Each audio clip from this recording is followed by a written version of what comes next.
Story 1. The Flannan Isles Lighthouse Mystery. In December of 1900, 3 lighthouse keepers stationed on an isolated group of islands in the North Atlantic vanished without trace. Was their disappearance the result of a freak accident, or was there something more sinister at work? Join us as we recount the still unsolved mystery of the Flannan Isles.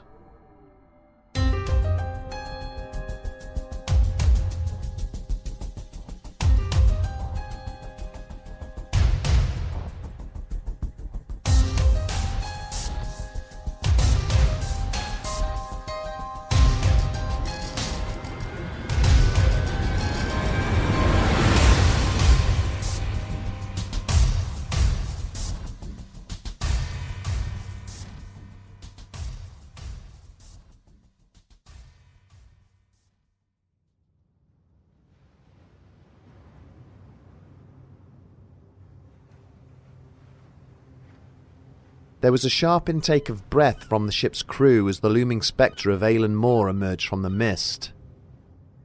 The towering cliffs of this small islet were an imposing sight to behold, no matter how many times one encountered them. Beneath their feet, the vibration of the engine seemed to dampen as the vessel slowed its approach. Standing at the prow, a lone figure kept his eyes fixed on the lighthouse jutting from the summit of this brooding landmass, which was little more than a silhouette beneath the veil of fog. That in itself was a concern. In these conditions, it should have been lit. The man's name was Joseph Moore, a lighthouse keeper from the Isle of Lewis. It had been 6 long days since he had received orders from the Northern Lighthouse Board to return to his post at Eilean Mor.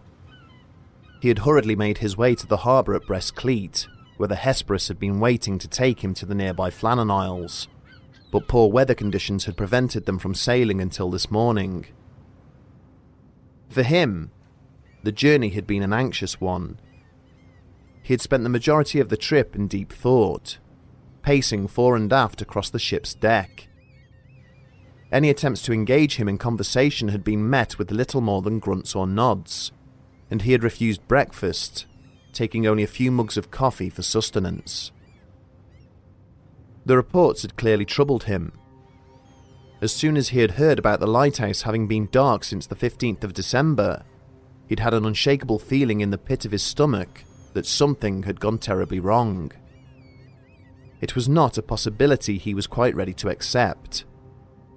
The 3 men stationed on the islet, rising from the waves in front of him, were not just his colleagues, they were his friends.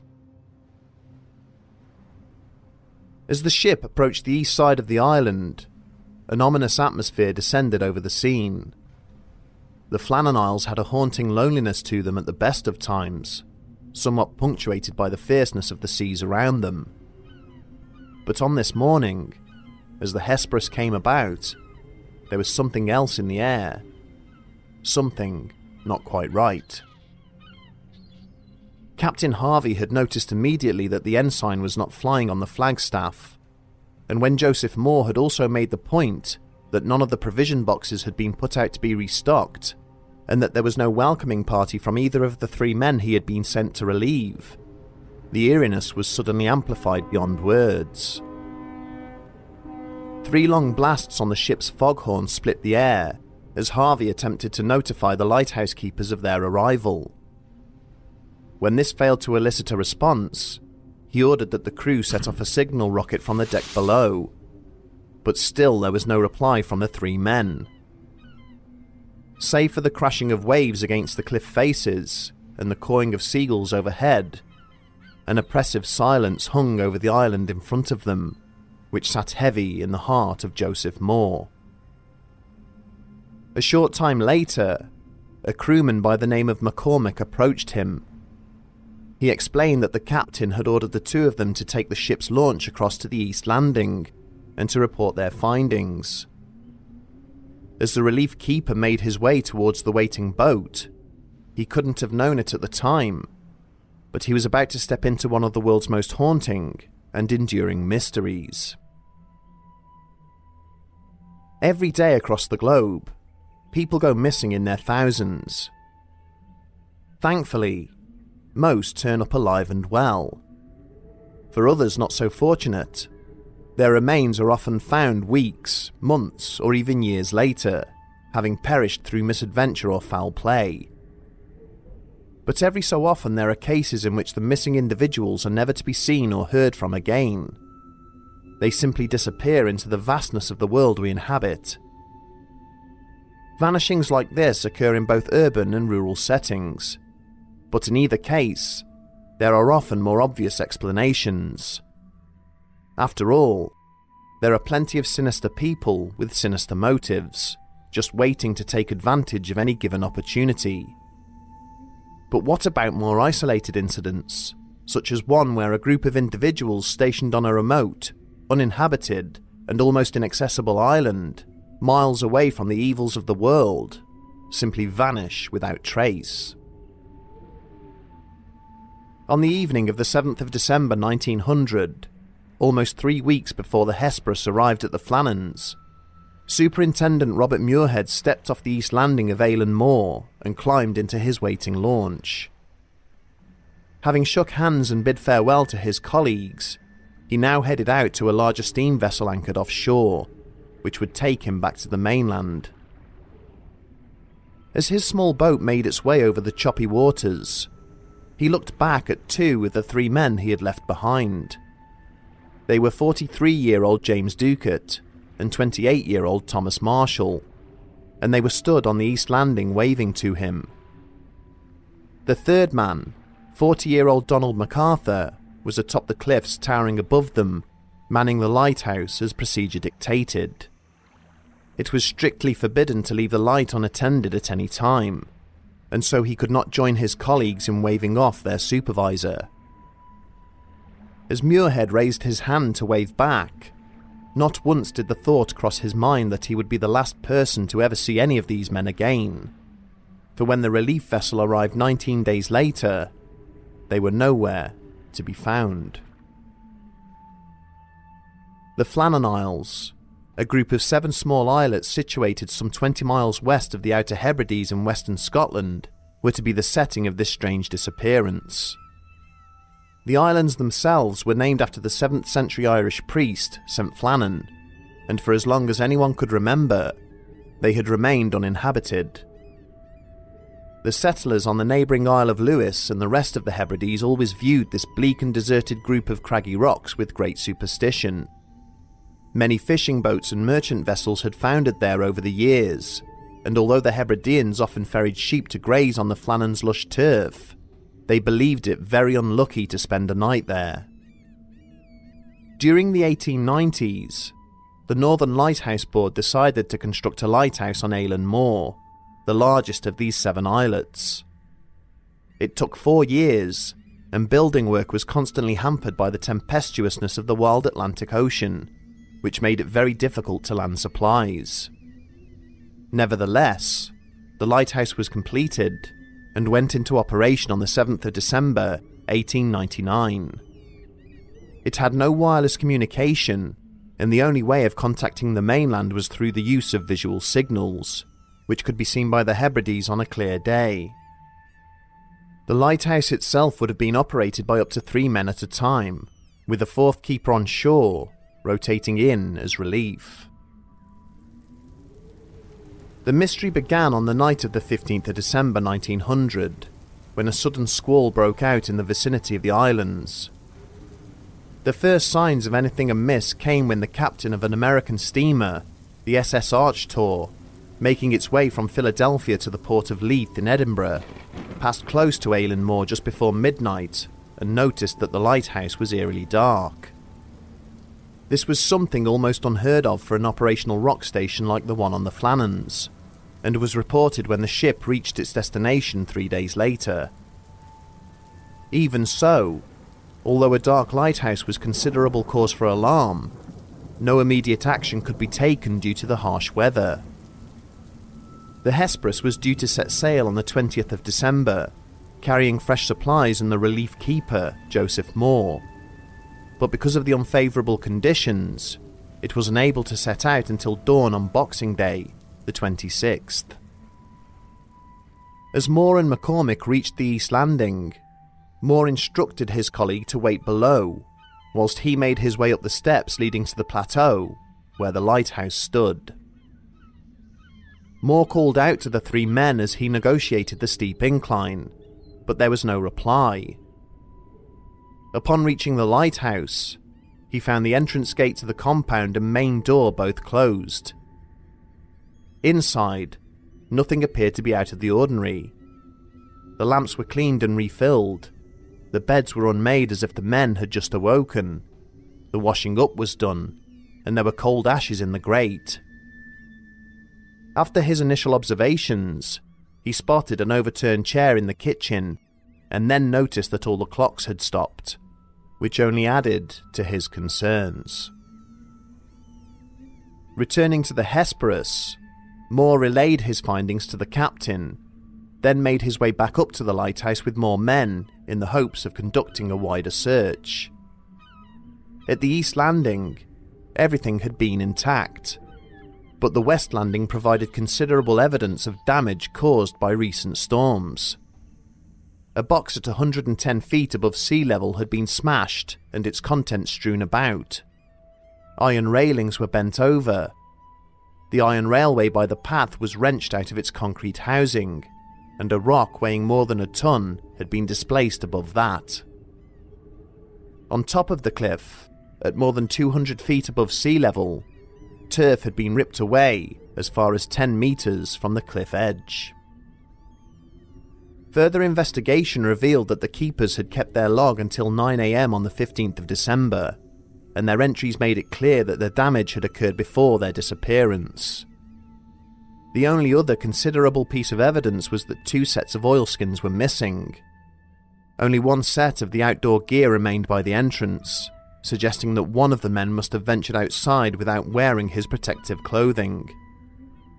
This was surprising considering the severity of the weather on the date of the last log entry, and especially during a harsh North Atlantic winter.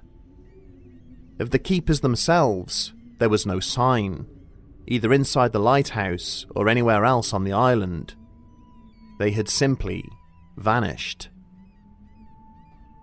Moore and 3 volunteer seamen remained behind to attend to the duties of getting the lighthouse back up and running, whilst the Hesperus returned to the shore station at Brestclete. From there, Captain Harvey sent a telegram to the Northern Lighthouse Board, dated the 26th of December 1900, stating, "Dreadful accident has happened at the Flannans. The 3 keepers, Ducat, Marshall and the Occasional, have disappeared from the island. The clocks were stopped, and other signs indicated that the accident must have happened about a week ago.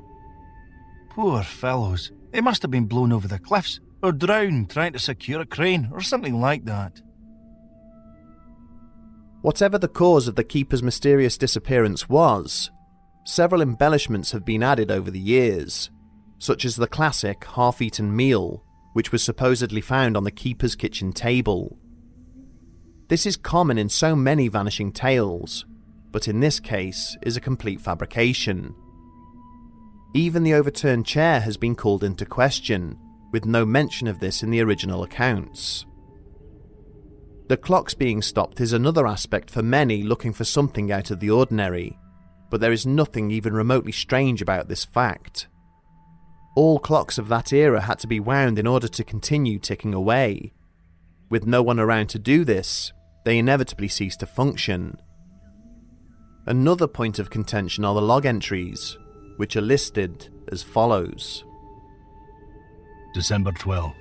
Gale north by northwest. Sea lashed to fury. Never seen such a storm. Waves very high. Tearing at lighthouse. Everything shipshape. James Ducat irritable. Later on the 12th. Storm still raging. Wind steady. Storm bound. Cannot go out. Ship passing, sounding foghorn. Could see lights of cabins. Ducat quiet. Donald MacArthur crying. December 13. Storm continued through night. Wind shifted west by north. Ducat quiet. MacArthur praying. Later on the 13th. Noon, great daylight. Me, Ducat and MacArthur prayed. There was no log entry on the 14th. The final entry was supposedly chalked on a piece of slate, which would normally have been transferred to the logbook at a later time. December 15, 1 p.m. Storm ended. Sea calm. God is over all. These entries would have made for disturbing reading, if not for the fact that they are mostly fictitious. The reports on the weather are probably true, but the comments regarding the keeper's mental states do not make any sense when considering the context. A Northern Lighthouse Board logbook is an official, process-bound document. It is not a diary for an employee to record his personal thoughts, especially regarding other members of the team. It seems rather odd to suggest that Marshall would have written such statements about James Ducat. Ducat was Marshall's superior, and it would have been today's equivalent of an employee writing on an office message board or official report that their boss was in a foul mood. Had the men survived, the Northern Lighthouse Board would have rightly asked Marshall to explain why he had written such personal remarks. The comment about MacArthur crying is also completely out of character, as he had a reputation for being a tough old sea dog. In fact, all three men were highly seasoned and rather hardy. It was a prerequisite for the job, so the idea of them cowering beneath a violent storm, which they would have been more than used to as it was a common sight around the Flannans, is an insult to their memory. Finally, there is no mention of the damage recorded at the West Landing, which was present in the original logbook entries, according to Joseph Moore. The source of these false additions has been traced back to an American pulp magazine, published in 1921, many years after the incident took place. This was perhaps a harmless attempt by the publication to add more intrigue to the mystery, but it has ultimately become confused with fact. In any case, no bodies were ever found, no other clues were uncovered, and we can only speculate as to what really happened on those windswept isles in that cold December during the last year of the 19th century.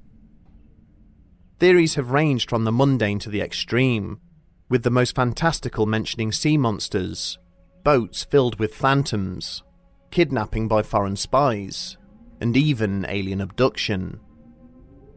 There are 2 or 3 more rational explanations, however, and one of these involves the occasional keeper, Donald MacArthur. It has been suggested that, despite the log entries being fictitious, MacArthur's mood at the time was highly irritable. He wasn't a full-time lightkeeper, and was used to spending only a few weeks on station at a time. At the Flannans, he was covering for an assistant lightkeeper by the name of William Ross, who was on long-term sick leave, and who, incidentally, would quite literally drop dead in the light room of the Aylen Glass Lighthouse, 16 months to the day after the tragedy at Aylen Moor. As a result, MacArthur had already spent most of October, all of November, and the beginning of December on the Flannans by the time Superintendent Robert Muirhead visited them on the 7th of that month. The fact that a superintendent took the trouble to visit the keepers at such a remote station in the middle of December is quite unprecedented, and suggests that he did so because there were issues brewing between the men. It is highly likely that Muirhead made the trip to calm the situation and assure MacArthur that he would be relieved on the 20th by Joseph Moore. In MacArthur's eyes, though, this simply translated that he would have to spend yet another 2 weeks away from his family. It is not hard to imagine what may have transpired from this situation. Some have suggested that MacArthur possibly suffered a bout of cabin fever and took the lives of Marshall and Ducat. He then threw their bodies and himself from the cliffs rather than face the consequences of his actions.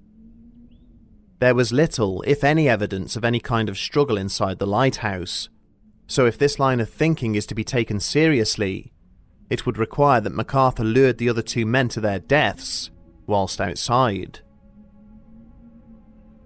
One of the most prominent theories suggests that the men were swept away by a freak wave. It postulates that Marshall and Ducat had gone to secure some of the damaged equipment at the West Landing, leaving MacArthur to man the lighthouse. A box containing mooring ropes and other essential items was apparently wedged in a fissure on the cliffs at 110 feet, and it is thought that one of the men got into trouble trying to retrieve it. The other man who was with him then rushed back to the lighthouse seeking assistance from MacArthur, and as they worked to rescue their colleague, all three of them were taken unawares by a freak wave. Whilst this is probably the most convincing explanation, it is not without its flaws. First of all, it is clear from the log entries that the disappearance occurred in the late afternoon on the 15th. In the years since, many lightkeepers have questioned why Ducat would have left it so late in the day to try and retrieve the box of supplies, especially with the fading light and deteriorating weather conditions. They agree that any lightkeeper worth their salt would have carried out this task in the morning. Ducat had more than 20 years of experience to call upon, and was by all accounts one of the best lightkeepers in the service. So why would he have unnecessarily risked his life and those of his subordinates when the West Landing was being hammered by 30 to 40 foot waves, and the wind was building up to just below storm force? Speaking of the wind, a relatively new theory put forward by Keith McCloskey in his book, The Lighthouse, suggests that a vortex may have been responsible. Many lightkeepers who served on the Flannans will attest to just how strong the winds can get on those isles, with some of them describing how they had been lifted off their feet and carried through the air for quite a distance. Because the Eilean Moor Lighthouse is constructed on sloped ground, the wall around the complex is lower on the west side than at ground level in front of the winch house, which means it offers no protection from westerly winds and causes something of a wind tunnel effect through this narrow passageway. McCloskey postulates that high winds on the afternoon of the 15th of December may have caused shutters or doors around the complex to bang and slam, and that two of the men donned their oilskins and ventured out to remedy the situation. As soon as they turned the corner from the living quarters into the area immediately in front of the winch house, a high wind may have carried them over the low wall and then straight over the 200-foot cliffs to the north of the lighthouse, which are only 15 to 20 feet away. He goes on to say that the third man may have gone out to investigate when his colleagues did not return, not bothering to put on his oilskins as he wouldn't have been outside for too long, only to turn the corner and suffer the same fate. But if this is the case, why didn't any other lightkeepers stationed on the Flannans throughout the subsequent years also succumb to this strange weather phenomenon? Surely it wasn't so unique that it only ever occurred once. The riddle of the Flannan Isles has been an endless source of fascination, one which has inspired stories, films, poems, songs, and even an opera, but the whole truth may never be known. Something about the mystery of these three men, isolated at the edge of the civilized world and surrounded by the vast and hostile Atlantic Ocean, not only sends a chill up the spine, it tugs at the heartstrings. They left their families with a promise that they would return over Christmas, but instead, they were never seen again. James Ducat was married with 4 children, MacArthur married with 2, and whilst Marshall was single at the time of the disappearance, he must have sired children at some point in his life, as there are descendants of his alive today.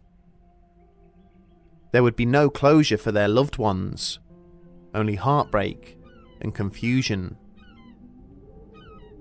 The lighthouse itself remained manned and without further incident up until 1971, when it became fully automated.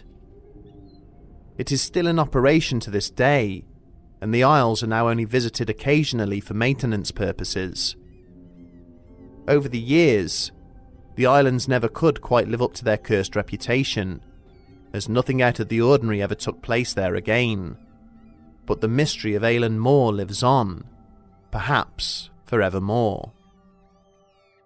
In closing, we leave you with the words of Superintendent Robert Muirhead, who, in his official report of the 8th of January 1901, said of the keepers, "I visited them as lately as the 7th of December, and have the melancholy recollection that I was the last person to shake hands with them and bid them adieu."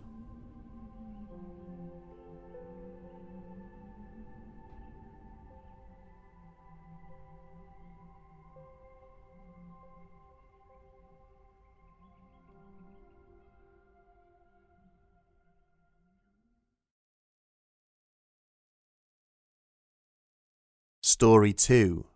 Vanished Without a Trace. The northwestern state of Alaska remains one of America's most unsettled and unexplored regions. It is a place of wonder and mystery, but also of great danger, with roughly 2,500 people going missing there every year. And one settlement, situated far to the west of the state, remains the setting for some of the most bizarre of these disappearances.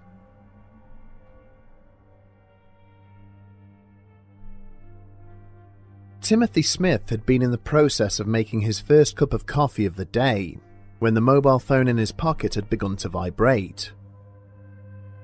Stopping what he was doing to take the call, the state trooper found himself speaking with Tracy Bowie, one of the clerks from the nearby city courthouse.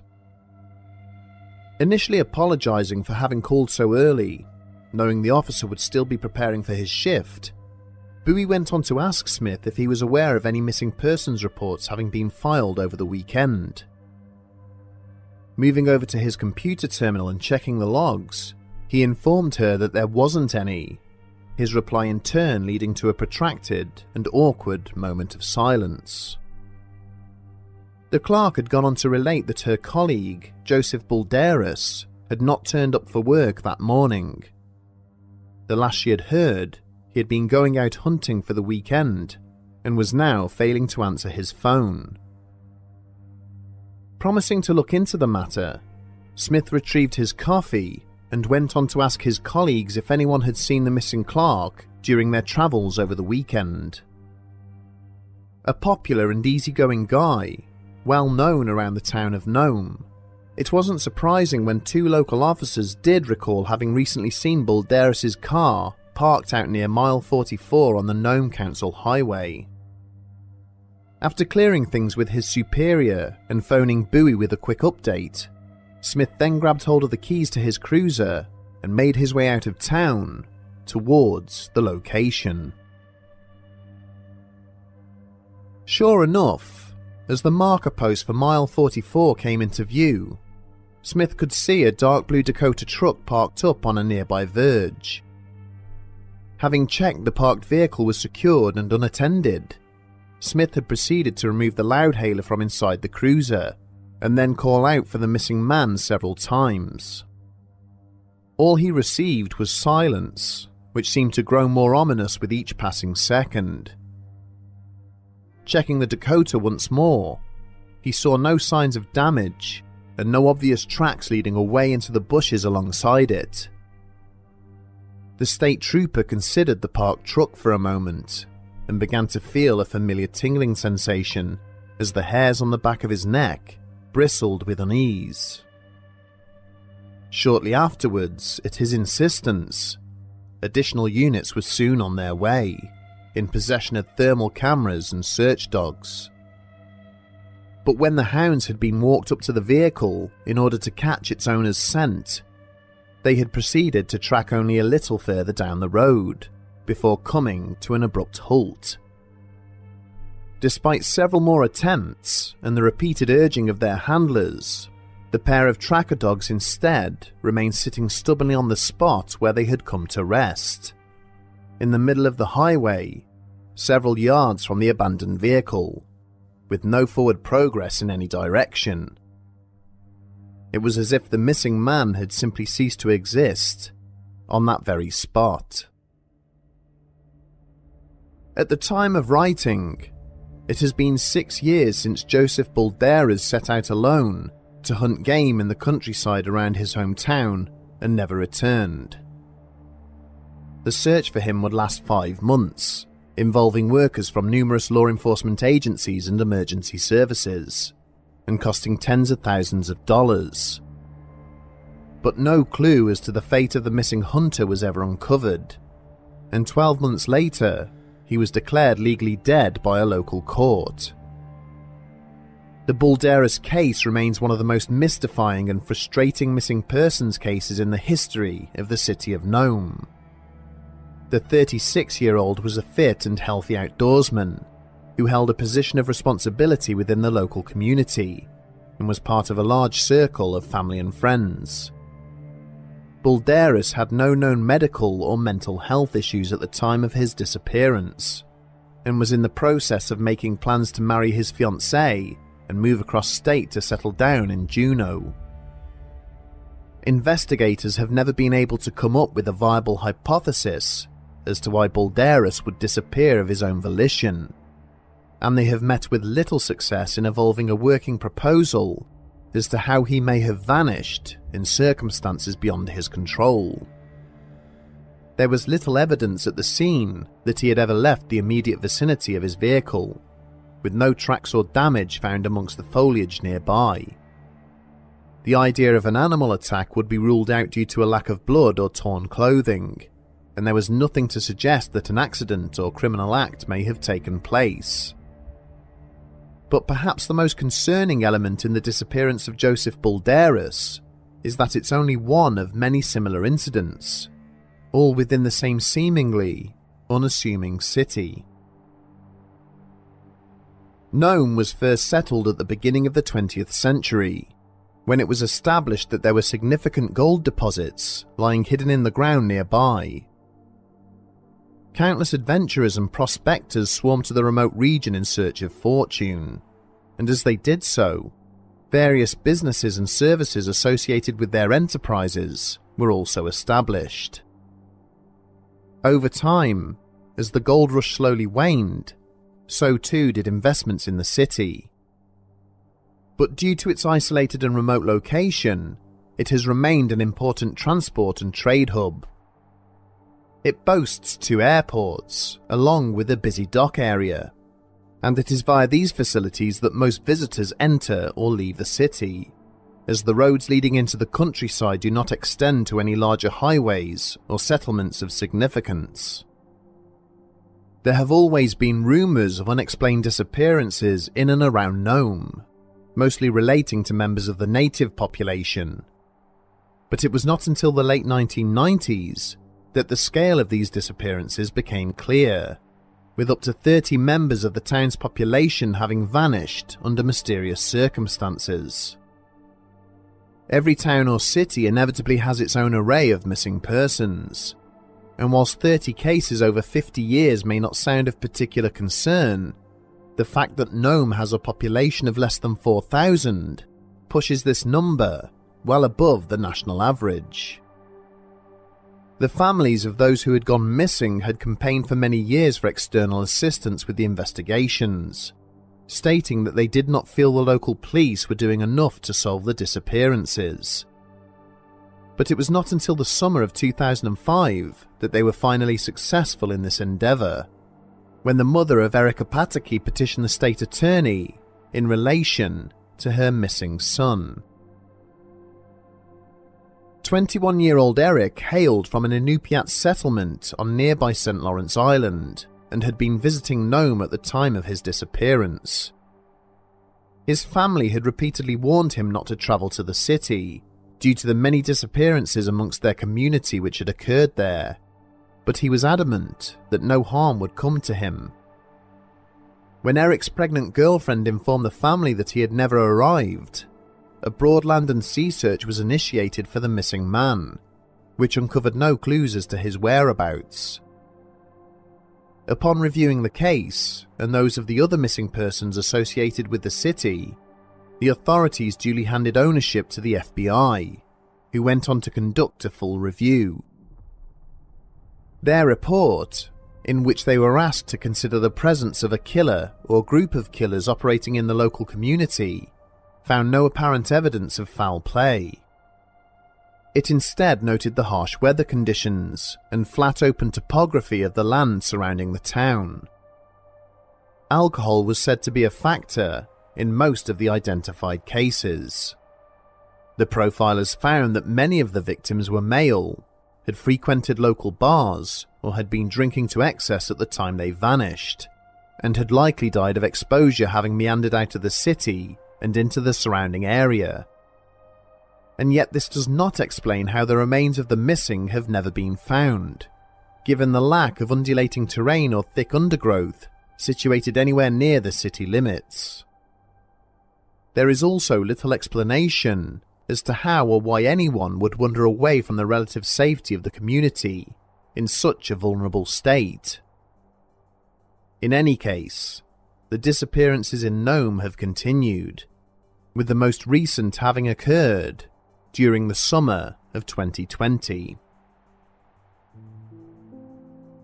A local woman named Florence Okpiluk had been camping out on the beach near the city. Many locals had encountered her during her stay, but on August the 31st, her tent was found unattended, with her jacket and shoes mysteriously folded neatly away inside. There was no damage to speak of. An extensive search was immediately undertaken, featuring the use of cadaver dogs and remote underwater vehicles to search the waters bordering the nearby beach. Alongside this, the local police conducted over 100 interviews with Okpiluk's friends and family, as well as those living near to the scene of her disappearance. In addition to her mobile phone data being handed to FBI profilers for further analysis, hundreds of hours of CCTV footage from nearby cameras were downloaded and analysed. Not one person was seen to have either entered or exited the city limits during the time Okpiluk was last sighted, and the only vehicle to be seen moving was quickly eliminated from the police inquiry. She was in a loving relationship at the time of her disappearance, with her parents and young child waiting for her to come home. The area around her tent was open flatland, with no sign she had passed through it, and had she drowned in the nearby waters, her body should have quickly washed back ashore much closer to the town. As with Joseph Balderas, she remains an open and active missing persons case, for which the authorities are desperate for information. In 2009, the city became embroiled in a very public controversy with Universal Studios concerning a viral campaign which had been launched by the company relating to the Mila Jovovich film The Fourth Kind. The movie is set in Nome, and the plot ties the disappearances to wider UFO activity reported within the state of Alaska. A series of fictional abduction cases purporting to be genuine and to have originated in Nome were published online, causing anger and outrage amongst the families of those involved in the real-life incidents. After a swift climb down, the studio released a statement clarifying that the cases featured in their online campaign were purely fictional, and donated money to the local community by way of an apology. But as distracting as the argument with Universal Studios may have been, it did highlight the large number of UFO sightings in and around the region. Even with the confirmation that the stories published by the film studio were untrue, many believe that extraterrestrial visitors may well be the reason for the vanishings, citing the disappearance of two brothers from Wasilla as proof. On the 4th of June 1999, 15-year-old Michael Palmer was cycling home from a party with two other boys in Meadow Lake when he had begun to fall behind. Having stopped to wait for Palmer, his friends had eventually headed back to look for him, only to find no trace of their fellow cyclist. A daylight search located Michael's pedal cycle, lying discarded near the Little Susitna River.